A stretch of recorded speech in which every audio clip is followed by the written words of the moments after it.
हिते इन पंडाल में बैठल असांजा सीनियर दोस्त ऐं जूनियर दोस्त जेके भी मौजूद आहिनि सभिनी खे अस्सलाम वालेकुम। या अली मदद अमजद लाशारी मरकज़ी general secretary all Indian employees association.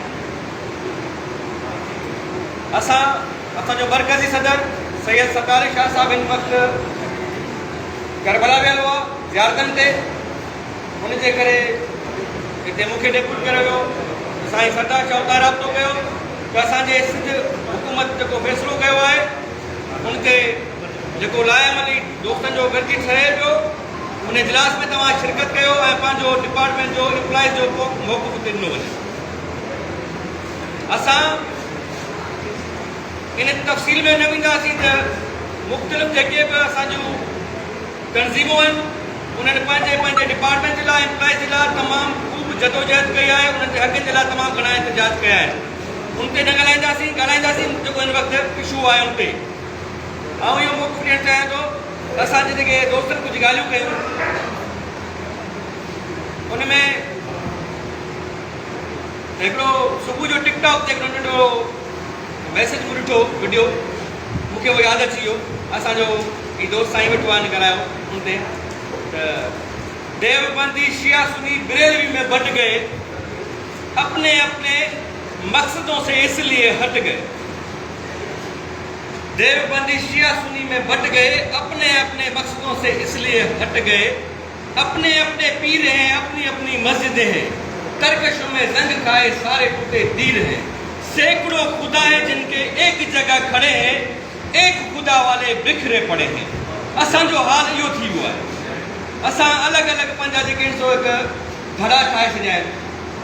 बहरहाल ऐं इहो मैसेज ॾियणु चाहियां थो त पंहिंजो हिकु जेको राय ॾियणु चाहियां थो, असां ऑलरेडी 12 तारीख़ ते जेको एहतजाज कयो उन्हनि जे प्रेस रिलीज़ में असांखे जेको असांजे यूनियन जो मरकज़ी जेको इजलास हुन में इहो ऐलान कयो एम्प्लॉइज़ ऐं मीडिया जॾहिं सुवाल कयो त अॻिते तव्हांजो छा लाइमल आहे, असां उते इहो मैसेज ॾिनो, इहो ऐलान कयो त जेको गैंग अलायंस असांजी जेका पूरी सिंध जे तंज़ीमुनि जो हिकिड़ो अलायंस ठहियलु आहे उन में जेको फ़ैसिलो कयो वेंदो, जंहिं तहरीक जो ऐलान कयो वेंदो, असां उन सां गॾु पार्टिसिपेट करे उन्हनि सां गॾु रहंदासीं। उनजो असां ऐलान कयो। हाणे हिकिड़ो नंढिड़ो ॿियो मुंहिंजी राय आहे, सिर्फ़ु एक राय उर्दू में बात करूं, उहा इहा राय आहे त बहादुर क़िस्मत हमेशह बहादुर इंसान जो साथ ॾींदी आहे। असां सभिनी मुख़्तलिफ़ एहतजाज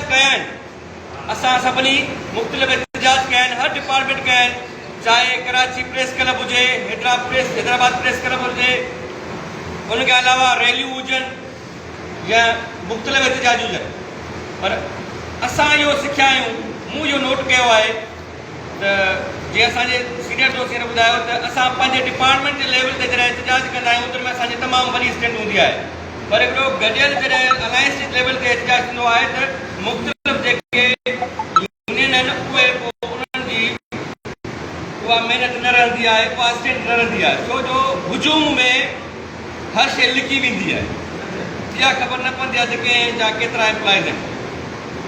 उन खां अलावा मुंहिंजी राय इहा आहे त असांखे हिकिड़ो सिंध लेवल ते एहतजाज रिकॉर्ड कराइणु खपे, बिल्कुलु कराइणु खपे, चाहे उहो कराची प्रेस क्लब हुजे या हैदराबाद हुजे। पर हैदराबाद में कवरेज वग़ैरह न आहे, कराची में उहो एहतजाज कराइणु खपे। उन खां पोइ असांखे पंहिंजे डिपार्टमेंट में पंहिंजूं ऑफिसूं बंदि करे डिस्ट्रिक्ट लेवल ते असां एहतजाज ते वेही रहूं ऐं जेसिताईं असांजा मुतालबा पूरा न थियनि तेसिताईं पंहिंजो एहतजाज असां जारी रखूं।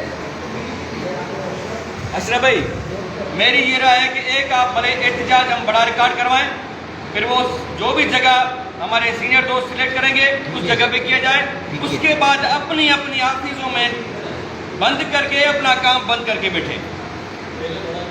पहले एक एहतजाज रिकॉर्ड कराया जाए जनरल एम्प्लॉइज की हमारी स्ट्रेंथ के साथ, उसके बाद हम अपनी ऑफिसें बंद करके हम बैठ जाएं। उसके अलावा मैं आपसे वादा करता हूँ, रेवेन्यू डिपार्टमेंट सिंध हुकूमत में रीढ़ की हड्डी के बराबर है, उसका मेन किरदार होता है।